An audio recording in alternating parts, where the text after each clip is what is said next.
नमस्कार दोस्तों, मेरा नाम है कुमार विनय और जस्ट नॉलेज चैनल पर एक बार फिर से आप सभी का बहुत-बहुत स्वागत है। दोस्तों, आज का हमारा यह वीडियो जलवायु विज्ञान पर भाग 2 होगा, जिसमें हम कुछ महत्वपूर्ण तथ्यों के बारे में जानेंगे। तो आइए मैं आपको सबसे पहले यह बता देता हूँ कि आज के इस वीडियो में हम लोग क्या-क्या पढ़ने वाले हैं या किन-किन टॉपिक को कवर करेंगे। हम लोग सबसे पहले जानेंगे कि आखिर में सूर्य तप यानी कि इंसोलेशन क्या होता है। उसके बाद में हम लोग जानेंगे तापमान में विषमता के कारण क्या है हमारी पृथ्वी पर। मीन्स हमारी पृथ्वी पर तापमान में परिवर्तन किस प्रकार से होता है, कहाँ किन स्थानों पर किस प्रकार के तापमान पाए जाते हैं, इन सब के बारे में जानेंगे। उसके बाद में हम लोग जानेंगे कि आखिर में हमारी पृथ्वी का तापन और शीतलन किस प्रकार से होता है। मीन्स हमारी पृथ्वी किस प्रकार से गर्म होती है, हमारी पृथ्वी किस प्रकार से ठंडी होती है, इसके बारे में हम लोग जानेंगे। और लास्ट में हम लोग यह जानेंगे कि आखिर में दैनिक तापांतर और वार्षिक तापांतर क्या होता है। तो इन सारी चीज़ों को आज हम इस वीडियो में कवर करेंगे, ठीक है। देखिए, आप में से कुछ लोगों ने नोट्स के बारे में कहा था। जैसा कि मैंने आपको पहले बताया कि क्लाइमेटोलॉजी की जो ये टॉपिक हम पढ़ रहे हैं, इसकी पीडीएफ तो मैं लिंक आपको प्रोवाइड करा दूंगा, लेकिन फिर भी देखिए यार, नोट्स खुद से बनाना चाहिए। क्योंकि अगर आप लोग यूपीएससी या स्टेट पीएससी की प्रिपरेशन कर रहे हैं तो उनमें आपको पेन चलाने की ज़रूरत पड़ेगी, क्योंकि वहाँ पर आपका रिटन एग्जाम होता है, तो पेन चलाने की ज़रूरत पड़ेगी। तो बेहतर ये होगा कि आप लोग अपने तरीके से नोट्स बनाने का प्रयास करें। फिर भी कुछ लोगों ने पूछा था, तो उसके बारे में मैं अपनी निजी राय दूंगा कि आखिर में किस तरह से ज्योग्राफी के बेसिकली नोट्स बनाना चाहिए। क्योंकि ज्योग्राफी का जो टॉपिक है ये बहुत ही ब्रॉड है। वहीं ज्योग्राफी का अगर आप सिलेबस देखेंगे तो अन्य के मुकाबले में ये काफ़ी ज़्यादा ब्रॉड है। तो अगर आप इसको अच्छे ढंग से इसका नोट्स नहीं बनाएंगे तो आपको रिवीजन करने में दिक्कत हो सकती है। इसीलिए मैं बहुत जल्द 1 या 2 दिनों के अंदर आपके लिए ज्योग्राफी का नोट्स कैसे बनाएं इस पर एक वीडियो अपलोड करूंगा। यकीन मानिए आपके लिए वो वीडियो बहुत ही ज़्यादा इम्पॉर्टेंट होगा, खास करके फिजिकल ज्योग्राफी के लिए, जो कि हम लोग पढ़ रहे हैं या पढ़ चुके हैं। जो टॉपिक पढ़ चुके हैं उनके बारे में मैं आपको उसमें बताऊंगा। और अगर आप इस चैनल पर पहली बार आए हैं तो आप चैनल को सब्सक्राइब कर लीजिए और वीडियो देखने के बाद में अपनी राय ज़रूर दिया कीजिए। मीन्स आपको वीडियो अच्छी लगी, वीडियो बेकार लगी, या आपको कोई भी तथ्य ना समझ में आया हो तो उसके बारे में कमेंट ज़रूर किया कीजिए। देखिए, ये सारे टॉपिक जो हैं ये आप लोग किताबों में भी पढ़ सकते हैं या इंटरनेट के माध्यम से अन्य कहीं भी पढ़ सकते हैं। बेसिकली फिजिकल ज्योग्राफी का जो पार्ट है ये समझने वाला है। मीन्स अगर एक बार आपने इसको अच्छे से समझ लिया तो आप 1 साल बाद 2 साल बाद कभी भी इसको फिर देखेंगे तो आपको इससे रिलेटेड जो तथ्य हैं वो आसानी से याद हो जाएंगे। मीन्स आप भूलेंगे नहीं। तो इसीलिए आपको अगर कुछ भी ना समझ में आए या कहीं पर भी कोई भी ज़रा सा भी दिक्कत हो तो आप कमेंट ज़रूर करिएगा, क्योंकि मेरा परम उद्देश्य यही है कि जो भी वीडियो को देखें वो पूर्ण रूप से संतुष्ट हों। देखिए, जब भी आप में से कोई भी वीडियो को प्ले करते होंगे तो उनके मन में कुछ सीखने की लालसा होती होगी कि आज के इस वीडियो में हम ये चीज़ें सीखेंगे, चाहे मैं अपने चैनल की बात करूं या किसी अन्य चैनल की बात करूं। तो इसीलिए आप कि अगर वो इच्छा ना पूरी हो तो आपको ज़रूर कमेंट करना चाहिए और अपनी समस्याओं को रखना चाहिए, और मैं कोशिश करूंगा कि आपकी उस समस्या को दूर कर सकूं। मैं जो भी तथ्य आपको नहीं समझ में आया है उसको और अच्छे से एक्सप्लेनेशन दे सकूं। तो चलिए अब शुरू करते हैं आज का यह वीडियो। इस वीडियो में हम सबसे पहले बात करेंगे सूर्य तप की, यानी कि इंसोलेशन क्या होता है। देखिए, सूर्य से मैंने आपको पहले भी बताया है कि हमारी पृथ्वी पर ऊर्जा का एकमात्र जो स्रोत है वो सूर्य ही है। मीन्स सूर्य से मिलने वाली प्रकाश से ही पृथ्वी उसको ऊर्जा के रूप में संचित करती है, या अन्य जो वस्तुएं होती हैं जैसे पेड़ पौधे होते हैं तो वो प्रकाश की मदद से ही फोटोसिंथेसिस करते हैं, अपना खाना बनाते हैं। तो इसीलिए सूर्य तप जो है, सूर्य का प्रकाश जो है वो बहुत ही ज़्यादा इम्पॉर्टेंट है। तो बेसिकली अगर हम सूर्य तप की बात करें तो सूर्य तप होता क्या है। सूर्य से प्राप्त होने वाली प्रकाश तरंगों को ही हम सूर्य तप कहते हैं। देखिए, ज्योग्राफी में कभी कभी इन छोटे छोटे टॉपिक पे आपको एक शार्ट नोट लिखने को आता है। जैसे आपसे कह दिया जाएगा कि सूर्य तप पर टिप्पणी लिखिए, तो वहाँ पर आप क्या करेंगे, वहाँ पर आप लोग मॉडर्न डिफिनेशन देंगे। जैसे कि आप ये नहीं कहेंगे कि हमें सूर्य से जो रोशनी मिलती है उसे हम सूर्य तप कहते हैं। वहाँ पर आपको क्या बताना होगा कि सौरिक विकिरण से, मीन्स सूर्य की किरणों से मिलने वाली पृथ्वी की सतह पर प्राप्त ऊर्जा को जो उष्मा ऊर्जा के रूप में होती है। आप लोग जानते होंगे कि जो सूर्य से उष्मा मिलती है, मीन्स जो गर्मी मिलती है, वो एक एनर्जी के फॉर्मेट में होती है। मीन्स उसकी जो प्रकाश ऊर्जा होती है उसको विभिन्न यंत्रों के द्वारा, जैसे सोलर प्लेट के द्वारा उसको प्रकाश ऊर्जा में बदला जाता है, मीन्स उससे बल्ब जलाए जाते हैं। उसके अलावा उसको मैकेनिकल यानी कि यांत्रिक ऊर्जा में बदला जाता है। तो इस तरह से बहुत सारे उपयोग होते हैं। ठीक है, अब थोड़ी सी बात कर लेते हैं सूर्य के बारे में। सूर्य आप लोग जानते होंगे, इसके बारे में मैंने आपको जब ब्रह्मांड वाला टॉपिक पढ़ाया था तो उसमें भी इसके बारे में डिटेल में बात की थी। तो लेकिन चलिए थोड़ा सा और इसके बारे में बात कर लेते हैं कि जो सूर्य होता है वो हमारी पृथ्वी से 13 लाख गुना बड़ा है। ठीक है, इमेजिन आप कर सकते हैं, हमारी पृथ्वी इतनी छोटी सी, ये तो मैंने फिर भी बड़ा बनाया है। तो पृथ्वी जो है वो, सूर्य जो है वो हमारे पृथ्वी से 13 लाख गुना बड़ा है। सूर्य के नाभिक में कौन कौन से तत्व पाए जाते हैं? ये होते हैं हाइड्रोजन और हीलियम। ठीक है, हाइड्रोजन जो होता है उसके 2 नाभिक इकट्ठे होते हैं तारों में। इसके बारे में मैंने आपको नाभिकीय संलयन के बारे में डिटेल में बताया है। तो हाइड्रोजन के 2 नाभिक मिलकर के हीलियम का एक नाभिक बनाते हैं, मीन्स एक परमाणु बनाते हैं। और इसी में अपार ऊर्जा का उत्सर्जन होता है, जिसके माध्यम से वो ऊर्जा हमें मिलती है। एक बात और ध्यान रखिएगा कि जो हमारी सूर्य से ऊर्जा निकलती है, जो प्रकाश किरणें निकलती हैं, उनका 2 अरबवां हिस्सा ही पृथ्वी को प्राप्त होता है।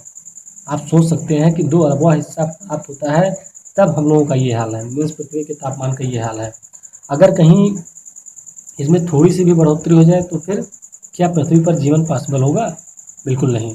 ठीक है, तो पृथ्वी के जो ये फोटोस्फीयर होता है, सूर्य का जो ये फोटोस्फीयर होता है, इसे हम लोग प्रकाश मंडल कहते हैं। इसका तापमान 6000 डिग्री सेंटीग्रेड होता है। और सूर्य के बाह्य भाग को हम क्या कहते हैं? इसको हम लोग कहते हैं कोरोना।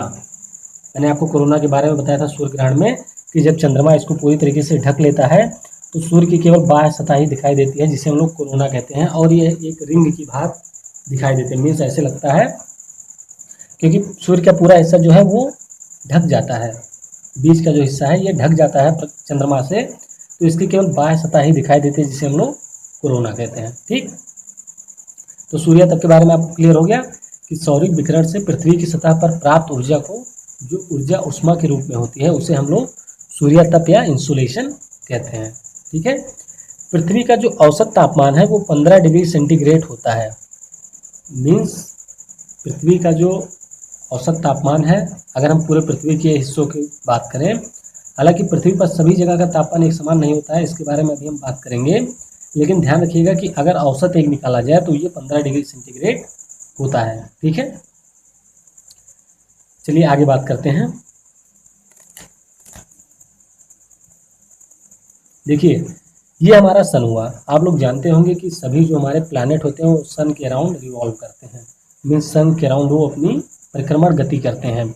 उसी प्रकार से हमारी पृथ्वी भी सूर्य के चारों तरफ गति करती है, लेकिन जो इनकी गति का पथ होता है ये अंडाकार शेप में होता है। ठीक है, इस प्रकार से ये गति करते हैं।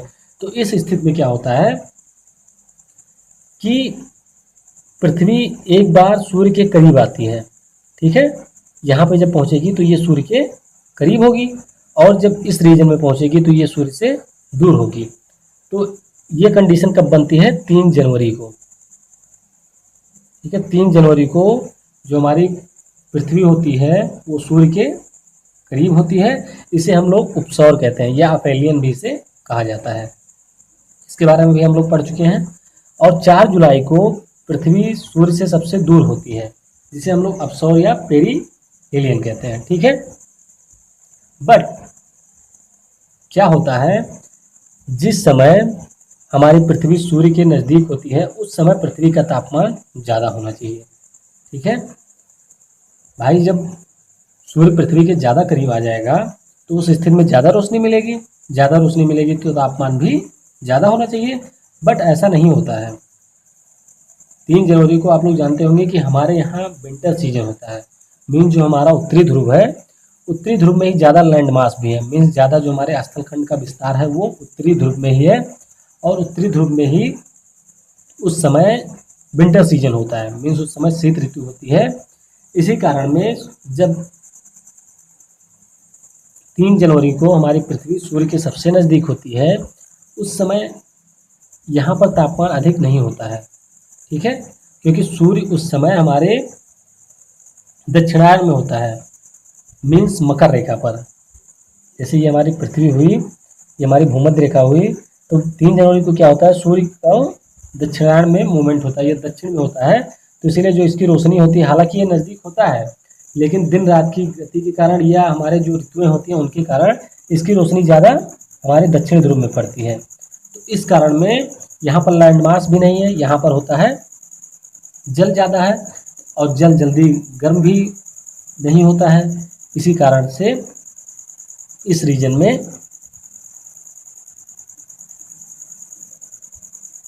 बहुत ज़्यादा टेम्परेचर नहीं बढ़ पाता है। तो एक बात ध्यान रखिएगा कि पृथ्वी हालांकि यहाँ पर सबसे नज़दीक तो होती है, लेकिन उस समय पृथ्वी का तापमान ज़्यादा नहीं होता है, ठीक है। अब चलिए आगे बात करते हैं थोड़ा सा, सौर स्थिरांक क्या होता है, सोलर कांस्टेंट, इसके बारे में भी एग्जाम में पूछा जाता है कभी कभी। तो ध्यान रखिएगा कि सूर्य के द्वारा विकिरित ऊर्जा का पृथ्वी का धरातल 2 कैलोरी प्रति सेंटीमीटर स्क्वायर प्रति मिनट की दर से प्राप्त करता है, ठीक है। इसी को हम लोग सौर स्थिरांक कहते हैं। अब 2 कैलोरी क्या है, कैलोरी तो हमारी ऊर्जा की मात्रक होती है, ये तो आप लोग जानते होंगे, नहीं जानते हैं तो ध्यान रखिएगा, कैलोरी ऊर्जा की मात्रक होती है। मीन्स अगर आपको 1 सेंटीमीटर लंबा 1 सेंटीमीटर चौड़ा एरिया दे दिया जाए, तो ये एरिया जो है ये 1 मिनट के अंदर 2 कैलोरी ऊर्जा को एक्सेप्ट करेगा। मैंने आपको पहले बताया कि सूर्य तप जो होती है वो एक एनर्जी होती है, एक ऊर्जा होती है। तो 1 सेंटीमीटर एरिया 1 मिनट के अंदर 2 कैलोरी ऊर्जा को एकत्रित करती है अपने अंदर, ठीक है। सौर स्थिरांक क्लियर हो गया आपको। चलिए अब हम लोग बात करते हैं तापमान में विषमता के कारण क्या है। तो जैसा कि मैंने आपको पहले बताया कि पृथ्वी पर हर जगह पे तापमान एक समान नहीं रहता है। मीन सूर्य से मिलने वाले किरणों को जो हमारी ऊर्जा के रूप में पृथ्वी एकत्रित करती है वो सभी जगह पर एक समान नहीं मिलता है। इसके पीछे का बेसिकली कारण क्या होता है, तो ये हम समझने का प्रयास करते हैं। तो सबसे पहले बात करते हैं अक्षांशीय वितरण, यानी कि लैटिट्यूडनल डिस्ट्रीब्यूशन। तो मैंने आपको बताया कि जो हमारी भूमध्य रेखा होती है, यानी कि हमारी इक्वेटर लाइन होती है, यहाँ पर सूर्य हमेशा साल के 12 महीने पर सीधे चमकता है। तो यहाँ पर तो तापमान समान होता है, लेकिन जैसे जैसे हम लोग ध्रुवों की तरफ बढ़ते जाएंगे, मीन्स हम इक्वेटर से चाहे हम दक्षिणी ध्रुव की जाएं या हम उत्तरी ध्रुव की तरफ बढ़ते जाएं, तो सूर्य की जो किरणें हैं इनको ज़्यादा डिस्टेंस ट्रेवल करनी पड़ती है, या इनका जो यहाँ से एंगल बनता है वो भी इस तरह से आप लोग देख रहे होंगे कि यहाँ पर जो पाथ है ये इनका कम हुआ, लेकिन इस रीजन में इन्हें ज़्यादा ट्रेवल करना पड़ता है। इस कारण से क्या होता है कि इनमें जो वितरण होता है तापमान का वो समान नहीं होता है, ठीक है। इसी कारण इस रीजन को हम लोग उष्ण कटिबंध कहते हैं, इसको हम लोग शीतोष्ण कटिबंध कहते हैं, और इसको शीत कटिबंध कहते हैं, ठीक है। तो ध्यान रखिएगा कि अक्षांशीय वितरण में बेसिकली यह रीजन होता है कि जो सूर्य की किरणें होती हैं वो सभी जगह पर एक समान नहीं पड़ती हैं। मीन्स वो भूमध्य रेखा पर तो सीधी पड़ती हैं, लेकिन शीत और शीतोष्ण भागों पर ये एक समान नहीं होती हैं, ठीक। इसे हम लोग कहेंगे अक्षांशीय वितरण। अब चलिए आगे बात करते हैं। अब देखिए तापमान में जितने भी फैक्टर इसके अफेक्ट करते हैं, मीन जितने भी फैक्टर इसके लिए उत्तरदायी होते हैं तापमान में परिवर्तन के लिए, इसके बारे में हम ज़्यादातर चीज़ों के बारे में हम लोग अध्ययन पहले ही कर चुके हैं, इसलिए हम थोड़ा जल्दी इसको आपको बताने का प्रयास करेंगे। देखिए मैंने जब आपको वायुमंडल के बारे में बताया था तो उसमें भी आपको इन चीज़ों के बारे में बताया था कि ऊंचाई के साथ साथ जैसे हम लोग ऊपर बढ़ते हैं तापमान में कमी होती जाती है, ठीक है। क्यों कमी होती है इसके बारे में भी मैंने आपको बताया था कि यहाँ पर कोई मीडियम नहीं होता है। वायुमंडल वाले चैप्टर में मैंने आपको बताया था, जब एटमॉस्फेयर का मैंने स्ट्रक्चर बताया था, तो यहाँ पर कोई मीडियम नहीं होता है जो इस एनर्जी को या इस प्रकाश किरणों को एब्जॉर्ब कर सके। बेसिकली जो किरणें एब्जॉर्ब होती हैं, जो एनर्जी एब्जॉर्ब होती है वो हमारी अर्थ सरफेस पर ही होती है, और इसी के कारण धीरे धीरे वायुमंडल भी गर्म होता है। जो हमारी पार्थिव विकिरण होता है, टेरेस्ट्रियल रेडिएशन होता है हमारे अर्थ सरफेस से, उसके कारण वायुमंडल गर्म होता है, ठीक है। तो इसीलिए ऊंचाई पर बढ़ने के कारण तापमान में कमी आती है, ठीक है। ये हमारा हिम शिखर हुआ, तो यहाँ पर अगर आप इस रीजन में पहुँचेंगे तो यहाँ पर तापमान की कमी पाई जाएगी, ठीक। फिर जो हमारा अगला कारण है वो स्थल तथा जल का प्रभाव। आप लोग जानते ही होंगे कि हमारे पृथ्वी पर लगभग 71 भाग पर जल है, जबकि केवल 29 भाग पर ही स्थलखंड होता है। अब स्थल की प्रॉपर्टी क्या होती है, जो हमारे लैंडमास होते हैं वो जल्दी गर्म होते हैं और जल्दी ठंडे भी हो जाते हैं। मीन तेजी से गर्म होंगे और तेजी से ठंडे होंगे। सूर्य की किरणों को स्थल को गर्म करने में अगर मान लीजिए 2 कैलोरी की ऊर्जा लग रही है, मैंने आपको अभी बताया ना 2 कैलोरी, तो बेसिकली स्थल के बारे में बात कर रहे थे। अगर स्थल को गर्म करने में 2 कैलोरी की ऊर्जा लग रही है, तो उतने रीजन में अगर जल को गर्म करना हुआ सूर्य की किरणों को, तो उसे 6 कैलोरी ऊर्जा को अपने खत्म करना पड़ता है। मीन 6 कैलोरी ऊर्जा प्राप्त करने के बाद में हमारा जल गर्म होता है। तो इसीलिए जल की प्रॉपर्टी होती है कि जल देर से गर्म होता है और देर से ठंडा होता है। ठीक, तो स्थल और जल का क्या प्रभाव होता है बेसिकली समझ गए होंगे आप लोग। अब हम लोग बात करते हैं समुद्री धाराओं की या ओशियन करंट की। ओशियन करंट कैसे इफेक्ट करता है इस पर देखिए, गल्फ स्ट्रीम की बात करेंगे हम लोग। सबसे इंपॉर्टेंट जो धारा है गल्फ स्ट्रीम, उसके बारे में बात करेंगे। ये हमारा हुआ उत्तरी अमेरिका महाद्वीप। ठीक, ये हमारा हुआ यूरोप। अब देखिए, ये पूरे हमारे शीतोष्ण कटिबंध में आते हैं। ठीक है, शीतोष्ण कटिबंध में आते हैं, ये टेम्परेट रीजन है। तो सूर्य की किरणें लगभग यहाँ पर सभी जगह एक समान पड़ती हैं। लेकिन क्या होता है, यहाँ पर देखिए हमारी गर्म जलधारा गल्फ स्ट्रीम गर्म जलधारा है। तो ये जब उत्तरी अमेरिका के पूर्वी भाग से गुजरेगी, तो यहाँ का लैंडमास जो गर्म होगा ही, ये जलधाराएं भी इसको और अधिक गर्म करेंगी। ठीक, उत्तरी अमेरिका के पश्चिम में कैलिफोर्निया की ठंडी जलधारा होती है। अब ये जलधारा जब स्थल के कांटेक्ट में आएगी तो क्या करेगी, इसको और ज़्यादा ठंडा करेगी। ठीक है, तो अगर हम उत्तरी अमेरिका के पूर्वी भाग की बात करें तो ये ज़्यादा गर्म होगा, इसके कंपेरिजन में यहाँ पर कैलिफोर्निया की ठंडी जलधारा के कारण ये रीजन कम गर्म होगा। तो इस प्रकार से समुद्री धाराएं भी अफेक्ट करती हैं। मीन्स अगर गर्म जलधारा होगी तो वो और ज़्यादा गर्म करेगी, अगर ठंडी जलधारा होगी तो वो उस रीजन को, अपने आसपास के स्थल खंड को उतना ज़्यादा गर्म नहीं होने देगी। ठीक है, अब आगे हम बात करते हैं प्रचलित पवनों के बारे में। देखिए, किसी भी रीजन में हवाओं का बहुत ही ज़्यादा योगदान होता है वहाँ के तापमान में। अगर हवा ठंडी होती है तो तापमान कम होता है। जैसे मिस्ट्रल या फ्रांस की बात करें, फ्रांस की ये स्थानीय पवन है मिस्ट्रल। जब हम लोग विंड का टॉपिक पढ़ेंगे, जब हम लोग समीर का टॉपिक पढ़ेंगे, तो उसमें हवाओं के बारे में और अच्छे से डिटेल में जानेंगे। तो अभी बस इतना केवल जानिए कि हवा अगर ठंडी होगी तो तापमान कम होगा, अगर हवा गर्म होगी तो तापमान ज़्यादा होगा। सिनूक जो कि यूएसए की एक हवा है, इससे क्या होता है, जब ये चलती है, सिनूक या इसको सिनाको भी कहा जाता है, याद रखिएगा, सिनाको भी इसको कहा जाता है।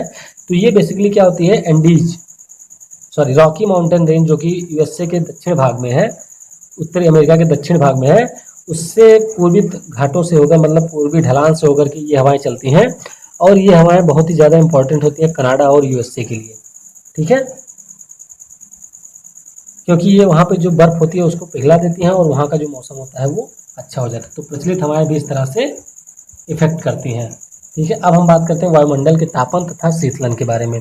देखिए, तापमान परिवर्तन के लिए 4 तत्व बहुत ही ज़्यादा उत्तरदायी होते हैं। सबसे पहले तो हमने सूर्य तप की बात कर ली कि सूर्य तप से डायरेक्ट हमारी जो पृथ्वी होती है, अर्थ सरफेस होती है, वो गर्म होती है। लेकिन एक बात यहाँ पर ध्यान रखिए आप लोग कि हमारा जो वायुमंडल है, वायुमंडल की मैं बात कर रहा हूँ, यहाँ पर अर्थ सरफेस की नहीं बात कर रहा हूँ। ये हमारा हुआ अर्थ सरफेस, ये हमारा हुआ ऊपर का वायुमंडल।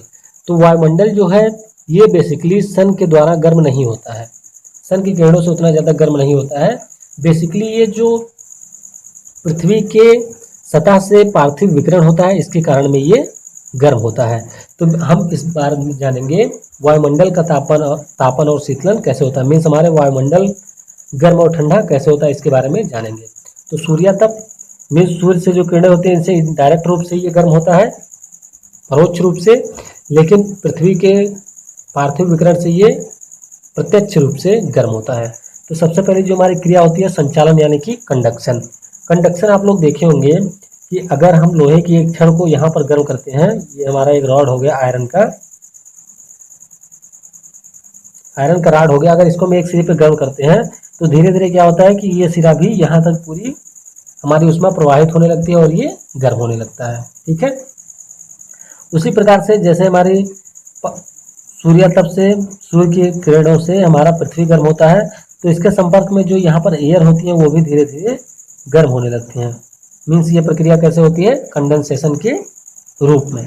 ठीक है, समझ गए ना कि जिस प्रकार से लोहे के राड को एक तरफ गर्म किया जाए तो दूसरा सतह भी गर्म हो जाता है, उसी प्रकार से हमारी पृथ्वी गर्म होती है सन के रेडिएशन से, और इसके संपर्क में जो हमारी वायु आती है ये भी धीरे धीरे गर्म होने लगती है। ठीक है, अगला जो भाग है उसे हम लोग कहते हैं विकिरण यानी कि रेडिएशन। अब रेडिएशन की अगर बात करें तो क्या करते हैं, जैसे मान लीजिए आपने पानी को किसी कंटेनर में ले लिया है और पानी को इस कंटेनर में आपने गर्म किया। ठीक, क्या किया आपने, एक कंटेनर में आपने पानी लिया, जल को लिया और उसे गर्म किया। गर्म करने के बाद में आपने फिर उसको, ये जो आपने नीचे बर्नर जलाया है या आपने जो भी कुछ जलाया है इसको आपने ऑफ कर दिया, तो इससे क्या होगा, यहाँ से भाप निकलती है, गर्म वाष्प निकलती है, और इस वाष्प के निकल जाने के बाद में ये पानी फिर ठंडा हो जाता है। उसी प्रकार से क्या होता है कि जो हमारी पृथ्वी होती है ये जब गर्म हो जाती है तो इसमें से पार्थिव विकिरण होता है, मीन्स इसमें से भी किरणें निकलने लगती है, और इस किरणों के निकलने से क्या होता है, हमारी पृथ्वी तो ठंडी होने लगती है, लेकिन जो ये हमारी ऊष्मा हमारे वायुमंडल में पहुंच रही है ये धीरे धीरे इसको गर्म करने लगती है। ठीक है, तो इस फिनोमेना को हम लोग कहते हैं विकिरण। अब लास्ट हम बात करते हैं संवहन की। देखिए, जैसे मैंने जलधाराओं के बारे में आपको बताया था कि जो ठंडी जलधारा होती है वो नीचे रहती है, गर्म जलधारा ऊपर होती है। उसी प्रकार से हवाओं में भी होता है, जो हमारी गर्म वायु होती है ये हमेशा ऊपर होती है, जो हमारी ठंडी हवा होती है वो नीचे होती है। तो उसी प्रकार से जब गर्म हवाएं धीरे धीरे ऊपर की तरफ मूव करती हैं, जितनी ही ज़्यादा हवा गर्म होती है उतनी ज़्यादा वो फैलती है, और जितनी ज़्यादा वो फैलेगी वो ऊपर की तरफ बढ़ती हुई जाएगी, और इसका इस तरह से नीचे ठंडी हवा आती जाएगी।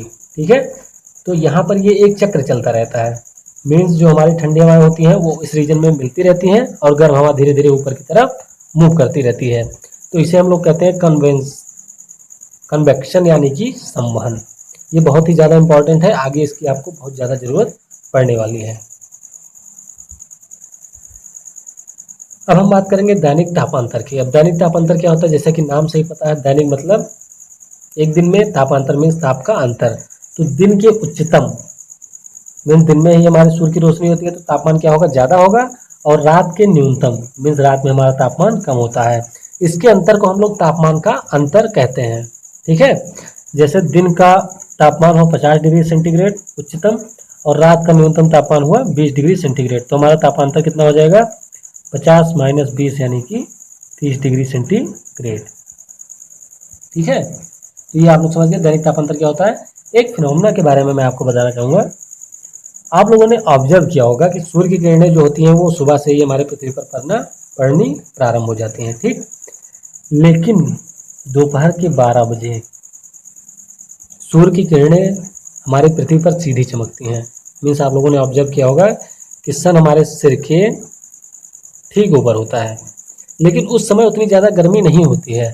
बेसिकली जब हम 12 बजे से आगे मूव करते हैं, मीन्स यहाँ पर 2 बजे के पास आएंगे, सूर्य हमारा मूव कर चुका होगा, तो यहाँ पर इस समय ज़्यादा गर्मी होती है। या शाम के टाइम आप लोग इस समय देखते होंगे कि शाम के टाइम ज़्यादा उमस पड़ती है। इसके पीछे का आखिर में रीज़न क्या होता है, इसके पीछे का रीज़न ये होता है कि दिन में 12 बजे सूर्य की किरणें ज़्यादा चमकती है पर गर्मी ज़्यादा 2 से 4 बजे के मध्य होती है, या आप लोग शाम को ज़्यादा गर्मी होती है। इसके पीछे का रीज़न ये होता है कि सुबह जब पृथ्वी हमारी होती है ठंडी, तो ये धीरे धीरे सूर्य से मिलने वाली किरणों को अब्जॉर्ब करती है, मीन्स ये इसको ऊष्मा के रूप में संग्रहित करती है। और 12 बजे के बाद में क्या होता है कि सूर्य की किरणें तो पड़ ही रही हैं, उसके साथ साथ पृथ्वी पार्थिव विकिरण भी प्रारंभ कर देती है। तो जो हमें गर्मी महसूस होती है ये सूर्य से नहीं महसूस होती है, ध्यान रखिएगा, सूर्य से हमें ये गर्मी महसूस नहीं होती है। ये गर्मी हमें मुख्यतः महसूस होती है कि जो इसका पार्थिव विकिरण होता है सूर्य से। ठीक है, अब दैनिक तापांतर कहाँ पे कम होगा, कहाँ पर ज़्यादा, इसके बारे में भी बात कर लेते हैं। भूमध्य रेखा पर ज़्यादा होगा, ध्रुवों पर कम होगा। क्यों, क्योंकि भूमध्य रेखा पर सूर्य ज़्यादा चमकता है और पूरे साल भर लगभग एक समान रहता है। ठीक है, इसलिए भूमध्य रेखा पर सूर्य ज़्यादा चमकता है, पार्थिव विकिरण भी होता है, लेकिन यहाँ पर बादल भी पाए जाते हैं, क्योंकि बहुत ज़्यादा जब यहाँ पर वाष्पीकरण होता है तो उसके कारण यहाँ पर कंडेंसेशन होता है उन गर्म हवाओं का, और उससे वहाँ पर बादल होते हैं, जिससे उतना ज़्यादा विकिरण नहीं हो पाता है। तो इसलिए ध्रुवों पर ये ज़्यादा होता है। ठीक है, सॉरी, भूमध्य रेखा पर ज़्यादा होगा और ध्रुवों पर कम होगा, क्योंकि ध्रुवों पर तापमान उतना ज़्यादा नहीं होता है। सॉरी, यहाँ पर ध्यान दीजिए, भूमध्य रेखा पर ये ज़्यादा होगा। क्यों? क्योंकि यहाँ पर तापमान बहुत ही दिन में ज़्यादा होता है और रात में सूर्य नहीं होता है, तो यहाँ पर बहुत ज़्यादा तापमान गिर भी जाता है, इसीलिए भूमध्य रेखा पर ये ज़्यादा होता है। ध्रुवों पर लगभग सूर्य की किरणें तिरछी पड़ती हैं, तो ना तो वहाँ पर तापमान ज़्यादा होता है, ना ही बहुत कम हो पाता है, तो इसीलिए वहाँ पर बहुत ज़्यादा डिफरेंस नहीं होगा। ठीक है, समुद्र के किनारे तापांतर कम होता है और मरुस्थलों में ज़्यादा होता है। अब समुद्र के किनारे तापांतर कम क्यों होगा? क्योंकि समुद्र का जो पानी है वो ना तो जल्दी गर्म होता है, मैंने आपको अभी पहले ही बताया कि समुद्र का पानी ना तो जल्दी गर्म होता है ना जल्दी ठंडा होता है। तो चाहे हम दिन की बात कर लें चाहे रात में, बहुत ज़्यादा ना गर्म होगा ना ठंडा होगा, तो तापमान ना तो बढ़ेगा ना बहुत ज़्यादा घटेगा, तो तापांतर भी कम होगा। उसी प्रकार से मरुस्थलों में ये ज़्यादा होती है। क्यों ज़्यादा होती है? अगर हम बात करें मरुस्थलों की, डिजर्ट की, तो डिजर्ट में जो हमारी रेत पाई जाती है वो बहुत ही ज़्यादा एब्जॉर्ब करती है हीट को, और रात में बहुत ही तेज़ी के साथ में इनको विकृत भी कर देती है, मीन्स इनको पार्थिव विकिरण के द्वारा इस ऊष्मा का त्याग कर देती हैं। इसीलिए दिन बहुत ही ज़्यादा गर्म होगा और रातें बहुत ही ज़्यादा ठंडी होती हैं। इसीलिए यहाँ पर तापमान में अंतर या तापांतर, दैनिक तापांतर ज़्यादा होता है। अब हम बात करते हैं अगले कॉन्सेप्ट की, जो कि है हमारा वार्षिक तापांतर। देखिए, हम लोग अगर वार्षिक तापांतर की बात करें तो एक वर्ष में अधिकतम या न्यूनतम ताप के अंतर को वार्षिक तापांतर कहते हैं। मीन्स मैंने आपको बताया कि जनवरी में तापमान कम होता है, मान लीजिए वहाँ पर 20 डिग्री सेंटीग्रेड हुआ, और जून में मैंने बताया 3 जून को ज़्यादा होता है, तो उस समय मान लीजिए कि 50 डिग्री हुआ, तो इसके बीच का जो अंतर होगा इसे हम लोग वार्षिक तापांतर कहते हैं। भूमध्य रेखा पर यह तापांतर कम होता है। क्यों कम होता है? क्योंकि भूमध्य रेखा पर सभी मौसमों में जो किरणें होती है सूर्य की वो एक समान पड़ती हैं, तो न्यूनतम और अधिकतम तापमान में बहुत ही कम अंतर होता है। समुद्र तटीय क्षेत्रों में भी तापांतर कम होगा। इसके बारे में मैंने ऊपर भी बताया कि समुद्र का पानी ना जल्दी गर्म होता ना जल्दी ठंडा होता है, इसीलिए तापांतर यहाँ भी कम होता है। उत्तरी गोलार्ध में ज़्यादा और दक्षिणी में कम होता है। उत्तरी गोलार्ध में ज़्यादा क्यों होता है? उत्तरी गोलार्ध में मैंने आपको बताया कि लैंड मास यहाँ पर ज़्यादा पाए जाते हैं। लैंड मास ज़्यादा होगा तो तापमान को ज़्यादा अवशोषित करेगा, मीन सूर्य की किरणों को, और इसीलिए यहाँ पर जल्दी गर्म होगी जल्दी ठंडा होगी, इसीलिए यहाँ पर तापांतर ज़्यादा होगा। लेकिन दक्षिण गोलार्ध में हमारे जल जाता है, तो जो ना बहुत ज़्यादा गर्म होता है ना बहुत ज़्यादा ठंडा होता है, इसीलिए यहाँ पर वार्षिक तापांतर कम पाया जाता है। ठीक, तो आज की वीडियो में फ़िलहाल इतना ही। आपको ये वीडियो कैसा लगा इसके बारे में अपनी राय ज़रूर दीजिएगा। आप सभी का भविष्य उज्ज्वल हो, इसी शुभकामना के साथ एक बार फिर से आप सभी को नमस्कार। जय हिंद, जय भारत।